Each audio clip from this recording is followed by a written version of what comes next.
Həzrət Məsumə salamullahi aleyhanın vəfat günüdür bugün. Mədinədə yaşamaq mümkün olmur Əhl-i Beyt üçün. Ən çətin dövrlərdən biridir. Əhl-i Beytin xanımları, İmam Musa Kazımın qızları evdə neçəsində bir paltarı var idi, namaz paltarı. Ki biri qılırdı, sonra onu bayrada çıxa bilmirdilər. Bir paltar bir ailəyə qarət edirdilər, təzyiq, təqib. Çox zülümlər o dövrdə Əhl-i Beytə qarşı olub. Fikir verin ki, Azərbaycanın da dəyəri bundadır ki, o zaman bu ərazilərə köç eləyirlər və pənah gətirirlər və Azərbaycan qucaq açır Əhl-i Beytə.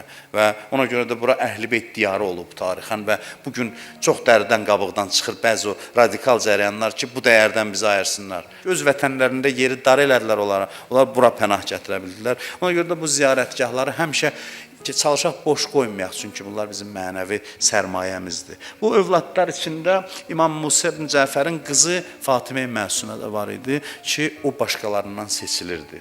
Hamısından daha fəzilətli sayılırdı. İş belə yerə çatırdı ki, gəlmişdilər uzaq yerdən İmam Musa Kazım əleyhissalama suallar ünvanlamağa, məktublar. Deyir, İmam Musa ibn Cəfər evdə yox idi. Xanım Məsumə 9-10 yaşı var idi. 8-10 yaşı. Dedi ki, məktubları mənə verin. Bütün məktublarda olan sualları cavablandırdı. Səhər götürdülər. Gedəndə yolda İmam Musa Kazım gördülər. Dedilər, biz sizi görə bilmədik, qızınız cavab verdi. Dedi, verin baxın. Baxdı, oxudu, dedi, fədaha əbuha, atası ona fəda olsun, atası ona qurban olsun ki, necə dəqiqliklə bütün sualları cavablandırıb. Elm və mərifət çeşməsidir Həzrəti Məsumə salamullahi aleyha və onun da hicrəti Mədinədən Quma gəlib çıxması bizim ərazilərdə, yəni bura bizə yaxın ərazilərdə, oralarda elə. Özü də bir hikmət əsasındaydı. Bəzi mənbələrdə var ki, bəziləri onu qəbul eləmir, amma var belə ki, İmam Rıza ona məktub yazıb ki, gəl. Və onun gəlməyi bir hicrət idi.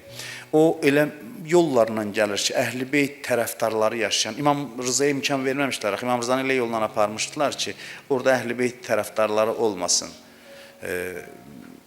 Oradan aparmışlar. Amma bu gəlir o şəhərlərdən keçir və o karvanı ilə, böyük bir karvanla gəlir və yenidən elə bil Əhl-i Beyt marifini dirildir. Onların hər biri o zaman vücudunun təsiri var idi. İş o yerə çatır ki, məmun adam göndərir o karvanını qarət eləməyə, yəni vurmağa, öldürməyə. Yazmışdım mən 23 nəfər şəhid edirlər o karvanla, Həzrəti Məsumənin karvanından. Həzrəti Məsumə də gəlir qumda xəstələnir və vəfat eləyir. Allah bizi Həzrəti Məsumədən, Əhl-i Beytdən kənara salmasın inşallah. Allah dünyada onların ziyarətindən, qiyamətdə şəfaətindən bizi binəsib eləməsin.